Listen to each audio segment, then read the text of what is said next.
welcome everybody in today's session. So, we should now first of all meet our narrator. So, our narrator is Ginny. Her name is Ginny. So, she will illustrate you the whole chapter for your convenience. So, we should now go through the chapter. So, we should now go through the chapter first of all by the knowing of the name. So, the name of the chapter is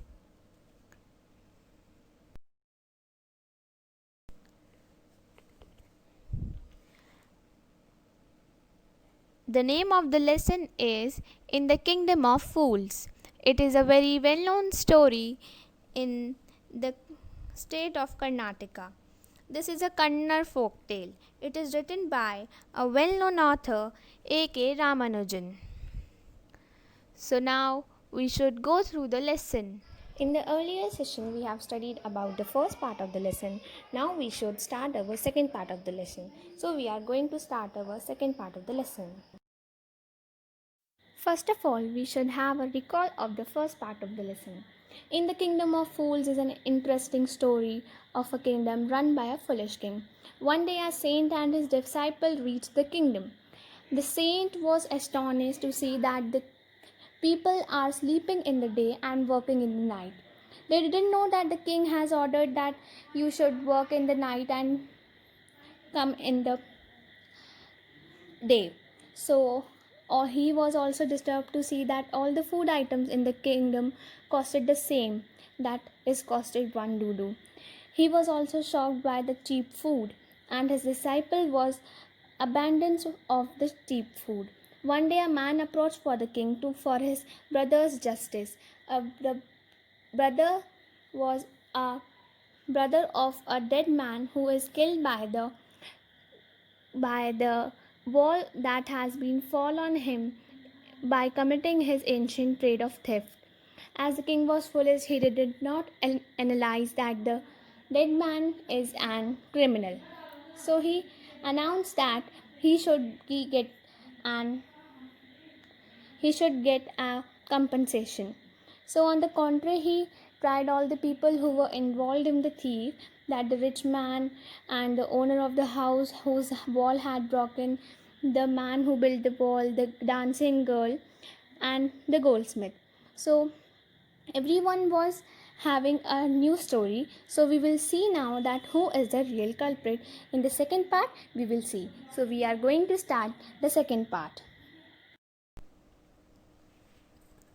His father was dead, and it was none of his fault. But the king consulted his minister and ruled decisively. It's true, your father is the true murderer. He's dead, but somebody must be punished. In this place, you have inherited everything from that criminal father of yours, his riches as well as his sins. I knew that all at once, even when I first set eyes on you, that you were at root this horrible crime. You must die. So the king said that if your father has been the real culprit, so you should be punished because you have inherited everything from your father, all her riches and her sins. So he said, you should be punished instead of your father. So now the real culprit, he said, the real culprit are you, the rich merchant's son, is the real culprit for the king. And he ordered a new stake to be made, ready for the execution, as the servant sharpened the stake and got it ready for the final impaling of the criminal. It occurred to the minister that the rich merchant was somehow too thin to be properly executed on the stake. So, the story takes a new turn, that the minister is seeing that the rich merchant's son is too thin to be executed at the stake. He appealed to the king's common sense.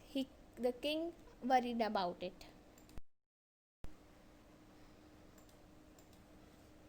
Now, what The king said, "What shall we do?" he said, when suddenly it struck him that all they needed to do was to find a fat man enough to fit at the stake. Finally, the king sent his ministers, sent his servants around the kingdom to look for a man who was fat enough to be executed with stake. They found the Guru's disciple, who had become very fat because of his overeating. So now the king said that what should we do? So then they sent his ministers and servants to search of a fat man who is enough to be executed at the stake. So they found the Guru's disciple. "What have I done? I am innocent. I am a sannyasi," he cried. "That may be true, but it's the loyal decree that we should find a fat man enough to fit at the stake." They sat and carried him to the place for execution. He remembered his guru's wise words. "This is a city of fools. You don't know what they will do next." So the guru's disciple, remembered his guru's word that when he was going away from this place, he said that this is a city of fools. Remember my words, that this is a city of fools and you don't know what will they do next.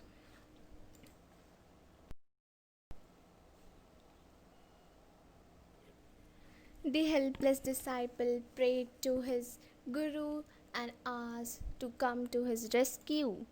The guru could visualize his disciple's message due to his magical power.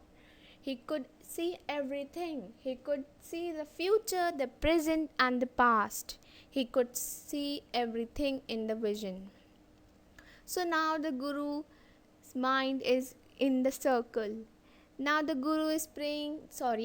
disciple is praying to the guru and saying that, "Please come and rescue me from this fool's land, the kingdom of fools. Please save me." The guru visualizes the message of the disciple due to his magical power. He could see the future, present, and past because of his magical powers. He can see everything in his vision.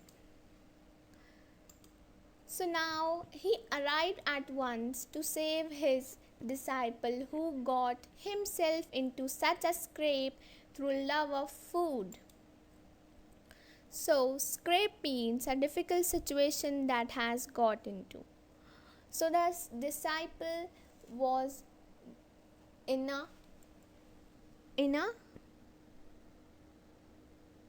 the disciple was in a very hurry to that the guru can come and rescue me. So then he arrived. The disciple's guru arrived, and he said that you have come in a situation of a scrape because of your food's love. So then he went to the king and addressed him.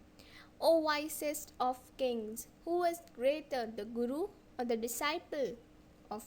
The king said, "Of course, the guru." "The guru? No doubt about it. Why do you ask?" "Then put me to first stake, put my disciple to death after me." When the disciple heard this, he understood and began to clamor. Clamor means to insist on something. Then the disciple said that, "Me first, you brought me first here, put me to first death, not him." Then when the disciple heard this, that the guru wants to be at the stake, none of his disciples, so then he said, "Not my guru, you have brought me first, so you should put me first on death." Then now see who is at death, her guru or his disciple.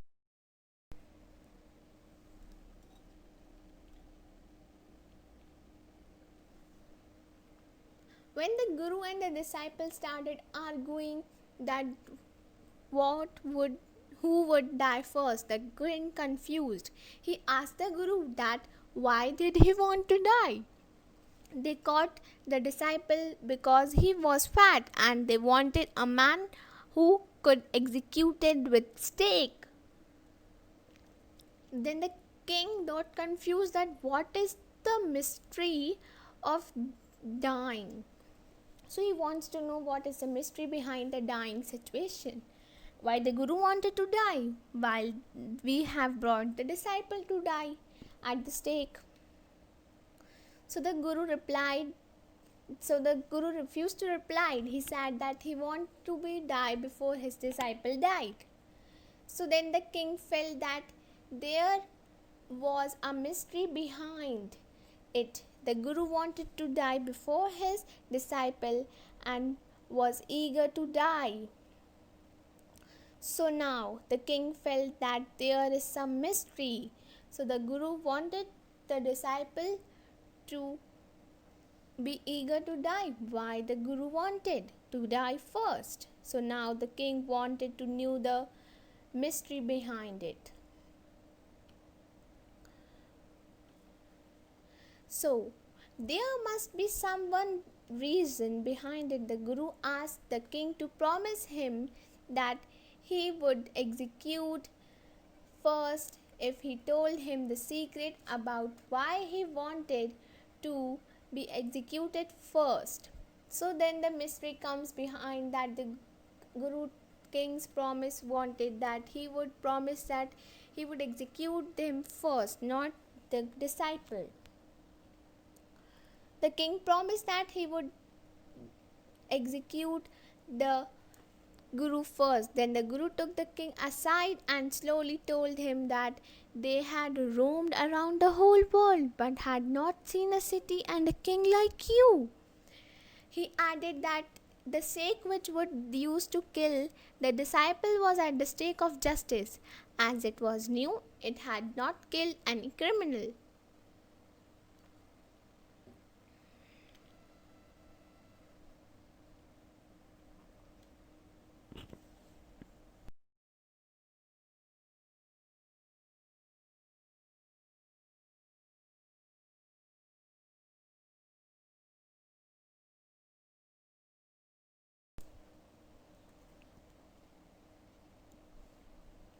Now, the story is now deepening.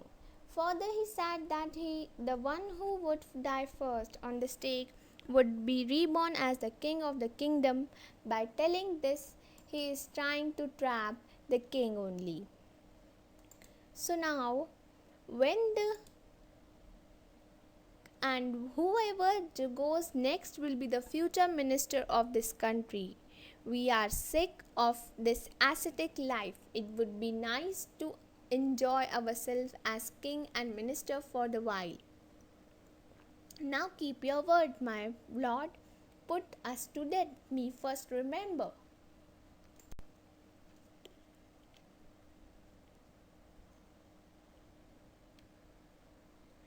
The king won't now throw into deep thought.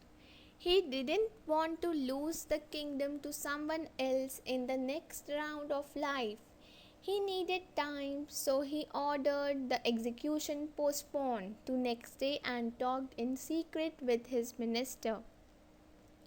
So now the king wanted and to be the king of the kingdom, the whole kingdom, in the next life also. So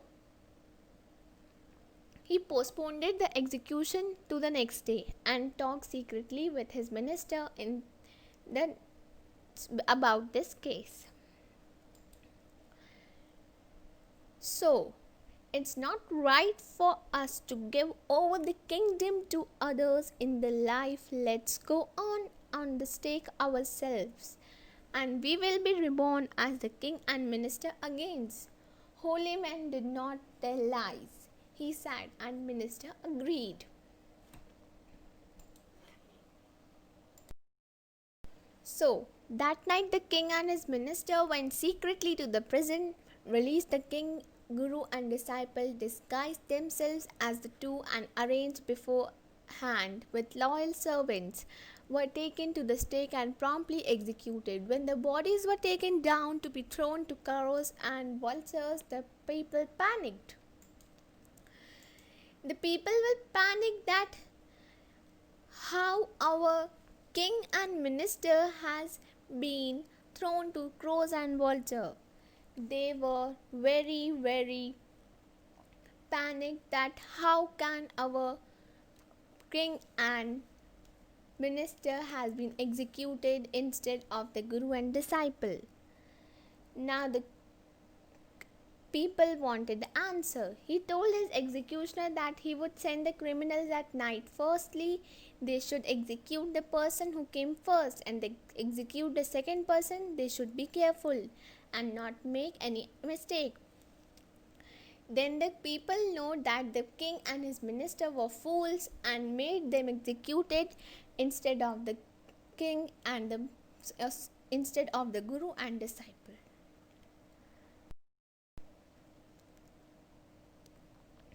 So they saw before them the bodies of the king and the minister, and the city was in confusion. All night they murmured and discussed the future of the kingdom. Some people suddenly thought of the guru and disciple and caught up with them as they was preparing to leave the town. We people need a king and minister, someone said.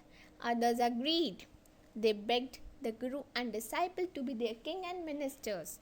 So now the city was in confusion, and they were very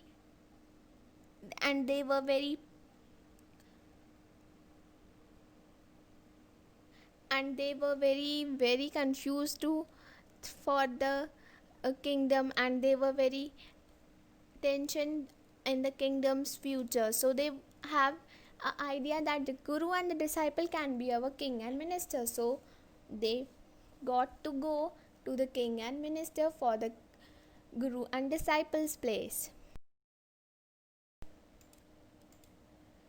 It didn't take many arguments to persuade the disciple, but it took longer to persuade the guru.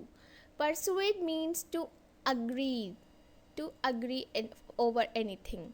So the guru agreed to be the king of the kingdom, but on one condition, that from then everyone would work in day and sleep at night. Also the cost of things would vary and not be one do for anything was at the system earlier. It would be like any other place where everything have different rates. Finally the guru converted the kingdom of fools into a normal kingdom. So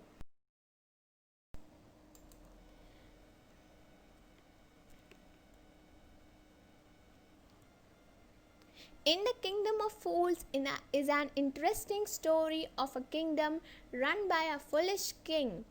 One day a saint and his disciple reached the kingdom.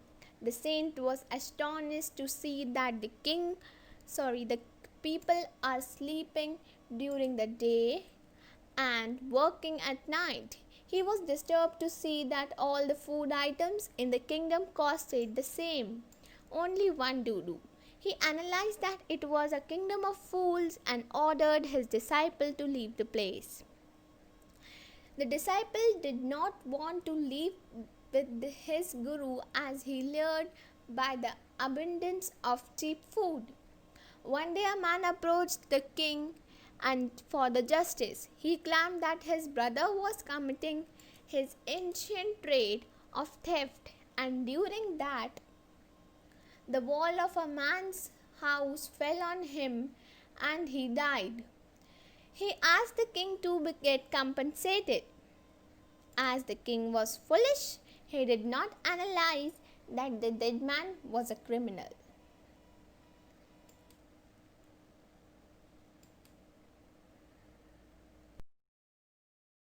So, on the contrary, he tried all the people who were involved in the death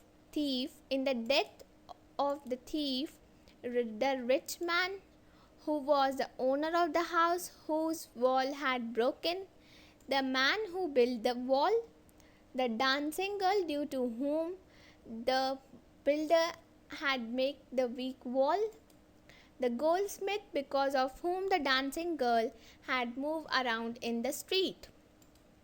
Finally, the king decided the merchant's father was the real culprit, as he was dead and inherited all the property, so he would be punished instead of his father.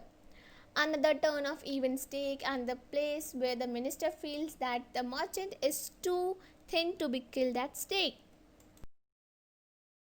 The king orders his men to find a fat man who could punish instead of the merchant.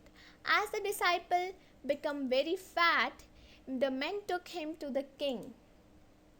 The innocent man prayed for the Guru to help. The Guru visualizes that his disciple is in trouble and reaches to save him. He uses his intelligence and wisdom to trap the foolish king. Finally, the king and his minister get themselves killed by the stake in the place of Guru and his disciple. The people of the kingdom begged the Guru and his disciple to become the new king and minister. The Guru agreed on one condition, that the kingdom would function normally like other kingdoms did. So now our chapter ends, and it was a so long story, and it was also an interesting story, and I should thought that you all enjoyed the story very much. So now we should further go to the question and answers, and we should now have a look at him. What are the two strange things the Guru and his disciple find in the kingdom of fools? So when the Guru and his disciple reach the kingdom of the fools, they find the following two strange things. All the people were sleeping during the day and working at night. They trained the cattle and the animals to do the same to save from them from the punishment of the king. Everything in the kingdom of fools was having a same cost of one duru, a bag of rice or a bag of banana bunches. The Guru, astonished, and his disciple is excited to realize the food is so cheap in the kingdom. So name all the people who are tried in the king's court and give reason for their trial.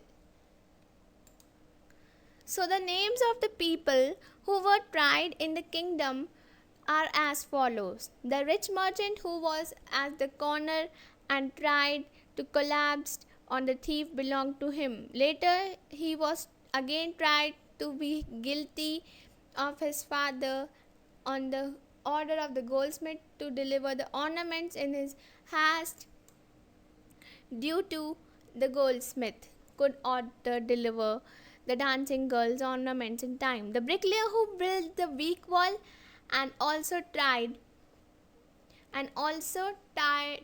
for constructing the wall that collapsed and killed the thief. The dancing girl was trying to distract the bricklayer as she was walked in the lane again and again, and the jingling sounds of the anklets were made by the dancing girl's anklet. The goldsmith was tried to due to him and the dancing girl walking up and down and the lane. The rich merchant's father dead was tried the ordered goldsmith to deliver his ornaments first as there was a wedding. So now the third question. Why does the disciple decide to stay in the kingdom of fools? Is it a good idea? The disciple loves food. He gets excited to see such cheap food again available in the kingdom of fools. As he was wants relish more and more food, he stays back at the kingdom. His decision was not a good one, as he got in trouble. Although he was innocent, the king's men took him for execution as they needed a fat man who could kill easily by the stake. Who was the real culprit according to the king? Why does he escape punishment? According to the king, the real culprit was the father's dead man, As he was dead, he could be not punished. In place of him, his son, who had inherited all his property, would be punished. The merchant escapes the punishment as the minister feels that he was to be then to be killed and dead by the stake. Now the fifth question. What are the Guru's words wisdom when the disciple remember them? The Guru had told that the disciple the place was a kingdom of fools and they would be unsafe for them. He had asked for the disciple to leave that place. The disciple is reminded by the Guru's words of wisdom when he lands into trouble. When the king's men take him for the execution, he prays for the Guru and asks him to save his life. Now the sixth question is that how does the Guru manages to save his disciple's life? The Guru is a wise and intelligent man. He traps the foolish king in his talks. He says that the Guru, he is senior to his disciple and so he should be killed first. Now the king gets confused to see the Guru's eagerness to die. He asks him for the stake. Why do you want? So you should promise me that you would kill me first, not the disciple. So the Guru wants that he should be killed at the first. The second person who could be killed at the first would be reborn as the minister of the kingdom. The king considers the Guru to be genuine and so tell his minister that they should not be lose their kingdom in the next birth. In this way, the king decides to save his kingdom and get himself into this and his minister killed by the stake in the place of Guru and disciple. Hence, the Guru saves his disciple's life.